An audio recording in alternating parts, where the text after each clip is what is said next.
इसका 7वां जो शेर है गज़ल का, फितरत का कायम है तवाजुन आलम हुस्न इश्क में भी, उसको उतना ही पाते हैं खुद को जितना हम खुद को जितना खोले हैं। तो यहाँ पर कवि ने प्रेम में डूबे हुए, मोहब्बत में डूबे हुए आशिक की जो मनोव्यथा है, जो मन की पीड़ा है, उस पीड़ा का बड़ा ही मार्मिक चित्रण यहाँ कवि ने प्रस्तुत किया है। तो क्या कहता है कवि कि मोहब्बत का नशा आज तक भी छाया हुआ है। फितरत कहते हैं स्वभाव को, नेचर को, और तवाजुन कहते हैं बैलेंस को, अर्थात संतुलन को। जो इसमें शब्द आया तवाजुन, ये फारसी भाषा का शब्द है। इसका अर्थ होता है अंग्रेजी में जिसको हम बैलेंस बोलते हैं, अर्थात हिंदी में उसको संतुलन कहा जाता है। और ये शब्द आया आलम हुस्न इश्क, इसका अर्थ होता है हुस्न इश्क का आलम, जो माहौल है यहाँ खुद को मतलब स्वयं के लिए यहाँ पर आया है। तो क्या कहता है कवि कि मोहब्बत का जो नशा है, प्रेम का जो नशा है, वो आज तक भी छाया हुआ है, वो आज तक कायम है।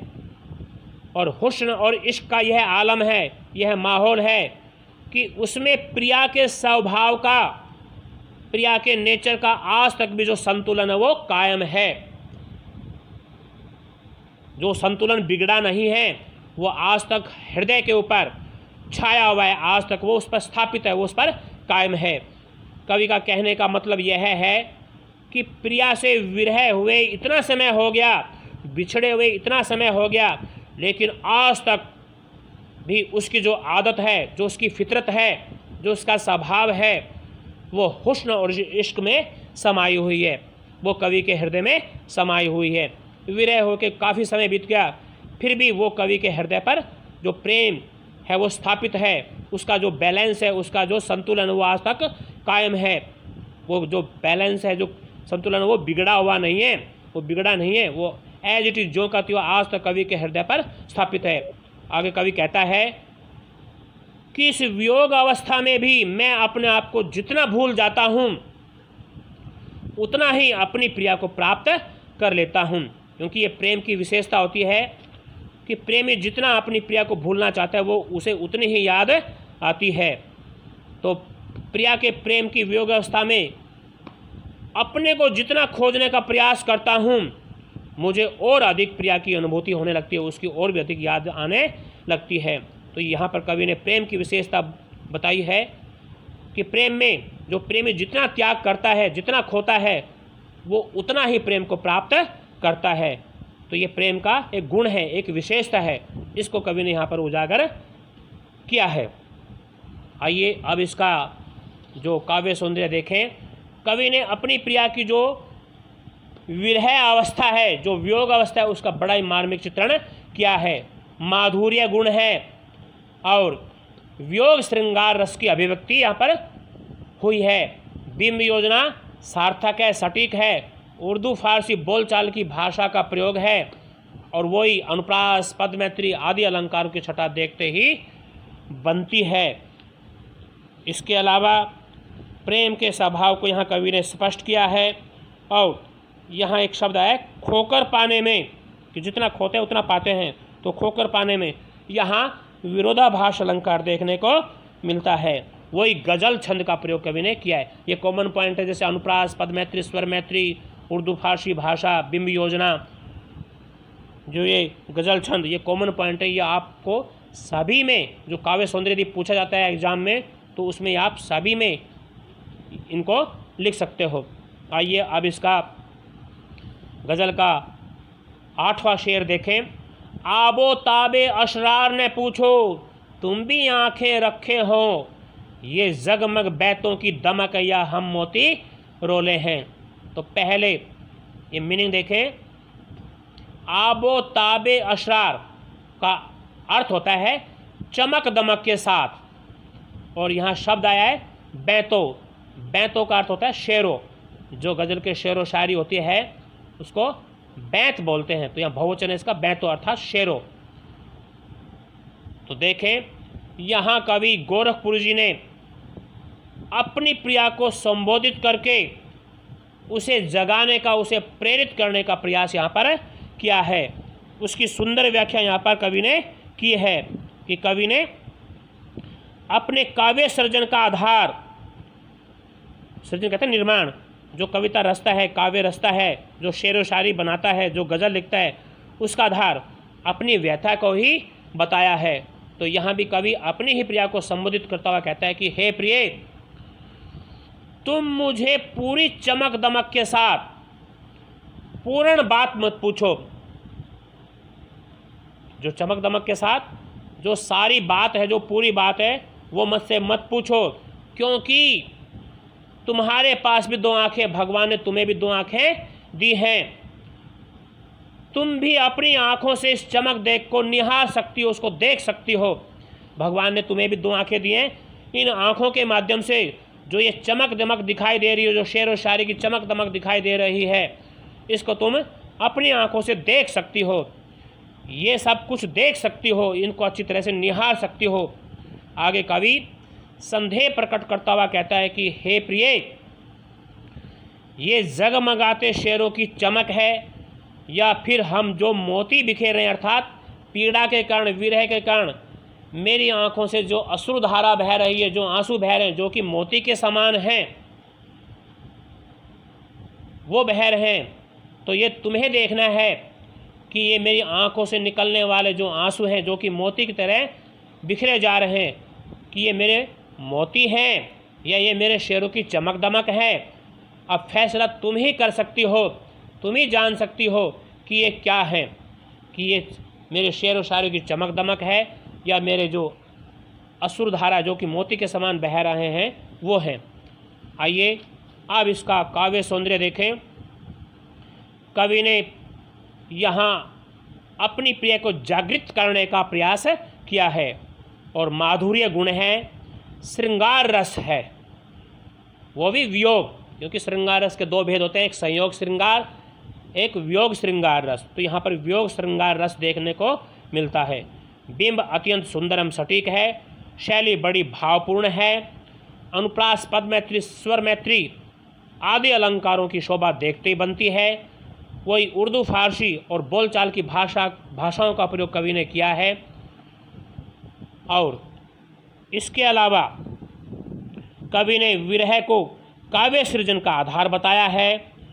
मोती रोले यहाँ विरह को व्यक्त करता है। जो ये शब्द आए हैं मोती रोले, ये विरह को, एक जो विरह की पीड़ा है उसको व्यक्त करते हैं। और आंखें रखना, ये एक सुंदर मुहावरे का प्रयोग यहाँ देखने को मिलता है। और आबोताब में अनुप्रास अलंकार है। तो आइए अब इसका गज़ल का 9वां जो शेर है उसको देखें। ऐसे में तू याद आए हैं अंजुमने मैं रिंदों को, रात गए गर्दू फरिश्ते बाबे गुनह जग खोले हैं।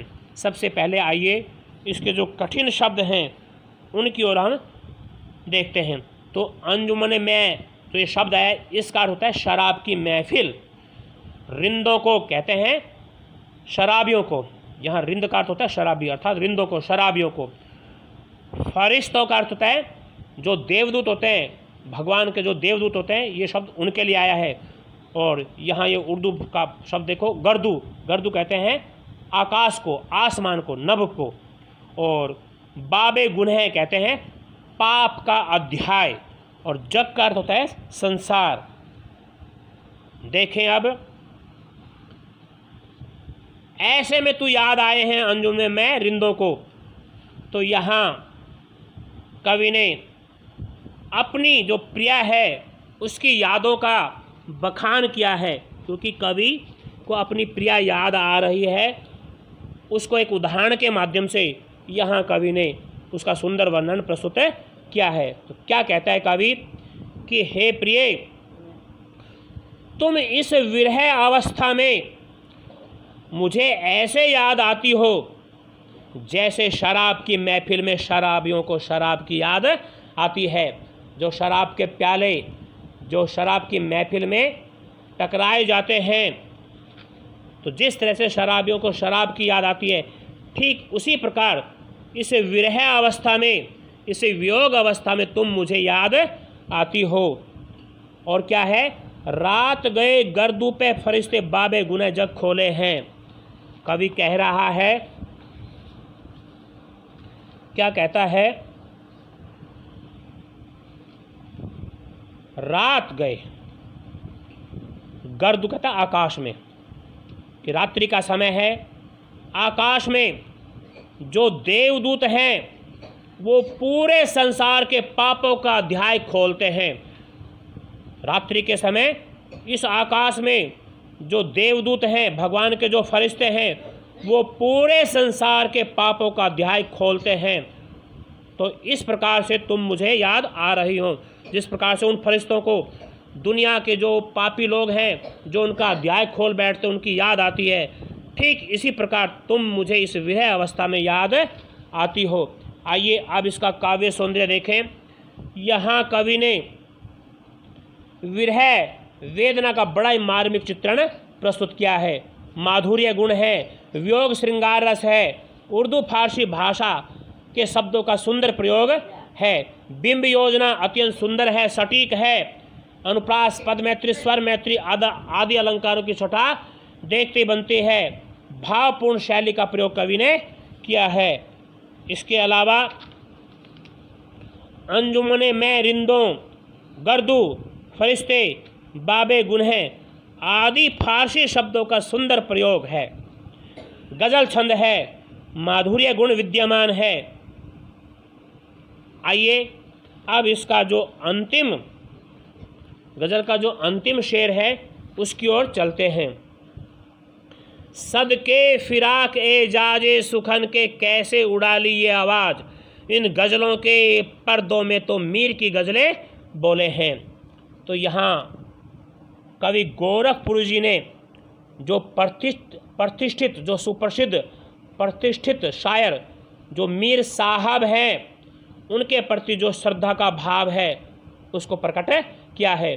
क्योंकि जो मीर एक प्रसिद्ध गज़लकार हुए हैं, एक प्रसिद्ध गज़ल लेखक हुए हैं, तो कवि भी उन्हीं से ही प्रभावित है, उन्हीं से प्रभावित होकर उन्होंने गज़ल लिखना सीखा है, ये शेर व शायरी करना सीखा है। तो उनके प्रति श्रद्धा का भाव प्रकट करते हुए कवि कहता है कि सदके का अर्थ होता है न्योछावर जाना, फिराक स्वयं कवि के लिए आया है।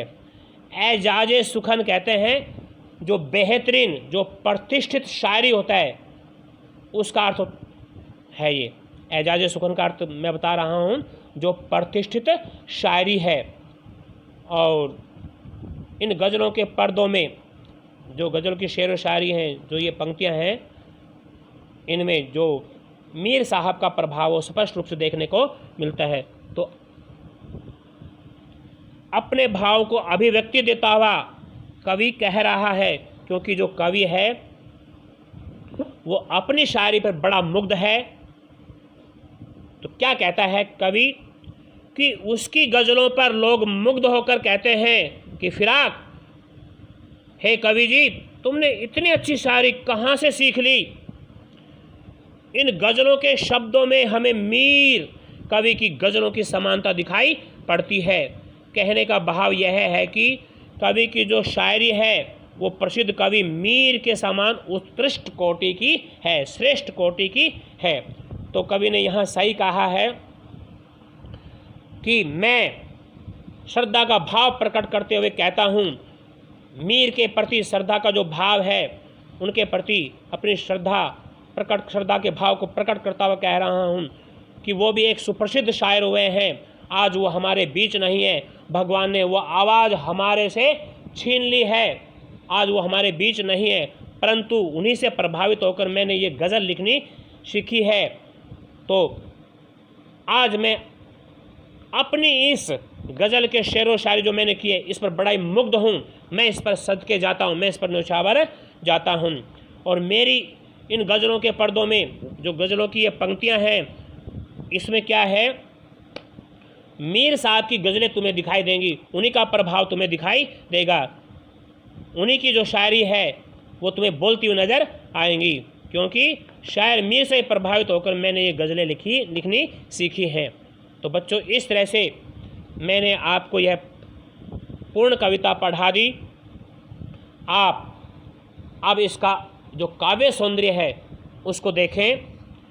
कवि ने अपनी गज़लों को प्रतिष्ठित शायर मीर के प्रति समर्पित किया है, कि जो उसने गज़लें लिखी हैं, जो शेर व शायरी किए हैं, जो एक प्रसिद्ध शायर हुए हैं मीर साहब, उनके प्रति समर्पित किया है। और वही उर्दू, फारसी एवं साधारण बोलचाल की भाषा का प्रयोग कवि ने किया है। अनुप्रास, पदमैत्री आदि अलंकार देखने को मिलते हैं। बिंब योजना सटीक है, सुंदर है, भावपूर्ण शैली का प्रयोग है, गज़ल छंद का प्रयोग कवि ने किया है। और कवि अपनी प्रशंसा यहाँ पर स्वयं ही करता है। और यहाँ शब्द आया है उड़ा लेना, ये एक मुहावरा है। उड़ा लेने का अर्थ होता है चुराना, तो ये मुहावरे का सटीक प्रयोग भी हुआ है। और गेयता का गुण विद्यमान है, संगीतात्मकता जो गेत है कि गाने योग्य जो शेर व शायरी इसको हम गा सकते हैं। तो आप जो 10 के 10 जो गज़ल के शेर हैं, इनमें जो ये संगीतात्मकता गेयता का गुण है, इसको सभी में लिख सकते हैं। तो बच्चों मैंने इस कवि की दोनों कविता आप सभी को पढ़ा दी। आपको यदि ये पसंद आए, अच्छी लगे, तो आप अवश्य ही सब्सक्राइब करना। और पहले वीडियो में मैंने आपको रुबैया जो कविता है वो पढ़ाई थी। तो बच्चों एक रुबाई शब्द की विशेषता होती है, उसकी पहचान करनी है। तो इसमें 4 पद्यों में 4 पंक्तियाँ दी हुई है। तो यदि पहली, दूसरी और चौथी पंक्ति में तुकबंदी मिल जाए, आपस में जो तुकबंदी है वो मिलेगी, और जो तीसरी पंक्ति है वो बिल्कुल स्वतंत्र होती है। ये रुबाई छंद की एक पहचान है कि जो पहला पद है या जो पहली पंक्ति है, दूसरी पंक्ति है, जो चौथी पंक्ति है, उसमें तुम्हें वर्णों की, शब्दों की, तुम्हें स्वरों की तुकबंदी मिलेगी, और जो तीसरी पंक्ति होती है वो बिल्कुल स्वच्छंद मुक्त होती है। तो ये इसकी पहचान है। तो उसमें पहले वीडियो में पार्ट में मैं बताना भूल गया था, तो उसमें आप इसको नोट कर लेना और इसको याद कर लेना, क्योंकि ये एग्ज़ाम में पूछी जाती है कि रुबाई छंद किसे कहते हैं, उसकी पहचान बताइए। तो आप लोग ऐसे ले सकते हैं कि पहली, दूसरी और चौथी पंक्ति में तुकबंदी होती है और तीसरी पंक्ति स्वतंत्र होती है, उसे हम रुबाई छंद कहेंगे। तो इस तरह से बच्चों जो ये सुप्रसिद्ध कवि हैं, जो शायर हुआ है, इसकी कविता मैंने आपको पढ़ा दी। आप इसको ध्यानपूर्वक पढ़ना और अवश्य ही सब्सक्राइब करना। धन्यवाद।